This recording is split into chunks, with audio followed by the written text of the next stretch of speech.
Right, the time is exactly 8:24. Welcome to the show. This is News and Views with me, Julie Ali. Do hope that you're going to have a load-free day wherever you are and lots of water on tap.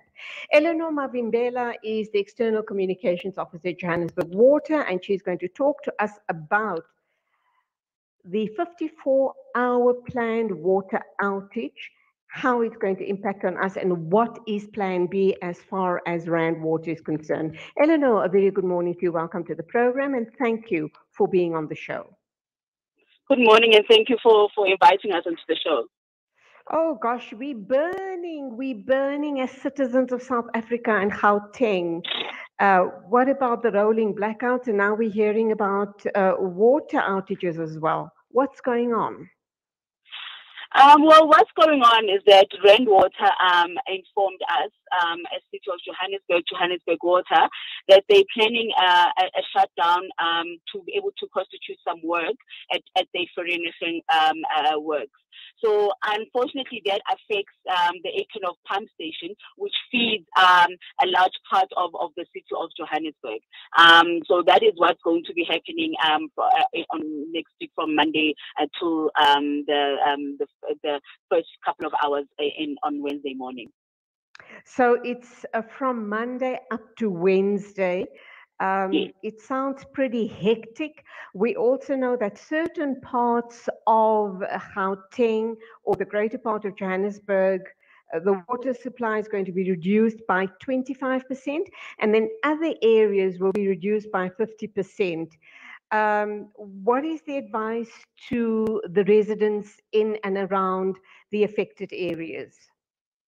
Well, our advice would be, because we're not saying that there won't be water going into the reservoirs. There will be water, but it will be reduced.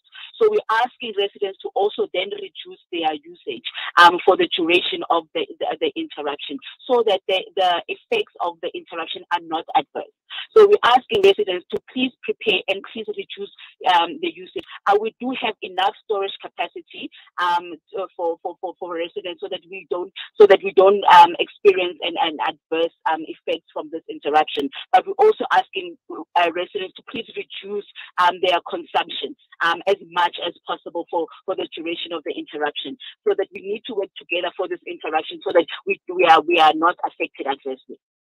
Okay, so let's just understand, Rand Water have said that they're going to be working on their raw water pipe that supplies the Vereniging water purification plant. So this plant obviously will not be operational. What is the problem there? Is it maintenance? Is it a breakdown? Is it something that's happened in the past? And once they're done working on this plant, can you safely say that no more planned water outages in the upcoming hot summer months ahead of us? Well, this is maintenance, so that's why we are able to even alert residents ahead of time with regards to this interruption, because it's a planned maintenance, it's a necessary maintenance that needs to happen, and obviously we need to always maintaining our infrastructure. So we can't say to residents, no, we're not going to have any planned interruptions for the duration of the summer months, but because we really need to keep up with our maintenance, so that we don't have emergency interruptions or pipe bursts affecting us unawares. So we need to keep up with our maintenance. So this is unfortunately and very necessary evil, so that Rainwater can be able to do maintenance on their pipe work, so that we can not have a break-in interruption and emergency interruption happening of very often.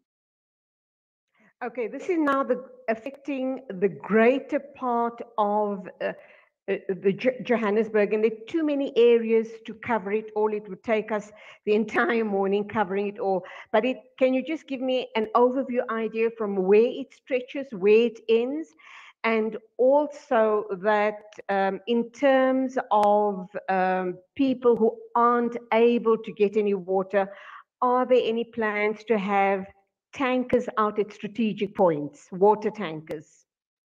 Well, we do have plans to have stationary tankers as well as mobile tankers in affected areas as far as we can, because as you can understand, it's a large area that we're anticipating will be affected if the demand is too much that the storage capacity cannot be able to supply.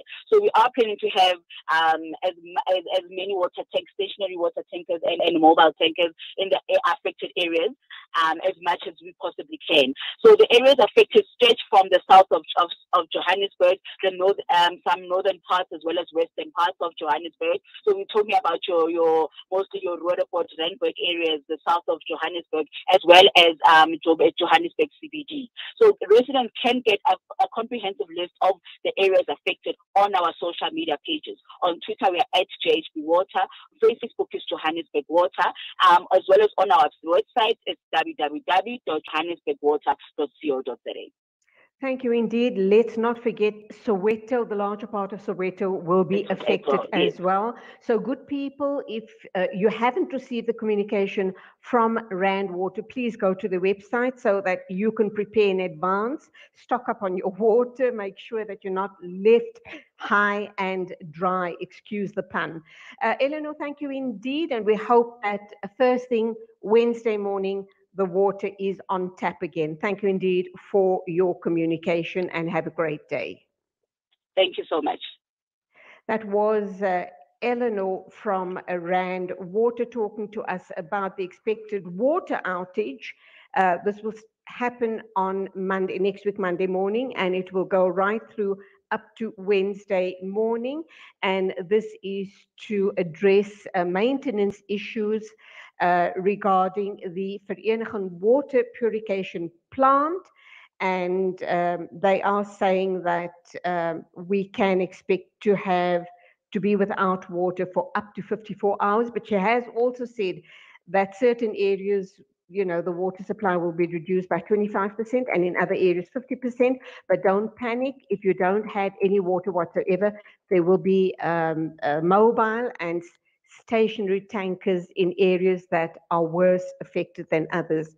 Still to come on the show before we go for an ad break, we're going to be talking with Gretchen Wilson Prangley at Play Africa. Also on the show, we'll be talking with Abdulkader Al-Gunaid. He is a Yemeni commentator, author, and medical specialist. He now resides in Canada. And then one of my favorite people, Kanita Hunter, is going to talk to us about a book entitled 8 Days in July, and it is going to be happening. I think the launch of the book is actually happening tomorrow evening, but we'll give you details on all of that a little later on. So do stay with us. Lots coming up on the show this morning. Do remember you can become a part of the conversation. And for me, the easiest way that I believe you can connect up with us is to call us on our WhatsApp line, which is 061 766 0355. Waiting to hear from you. This is News and Views right here on Salam Media. Durban, KwaZulu-Natal has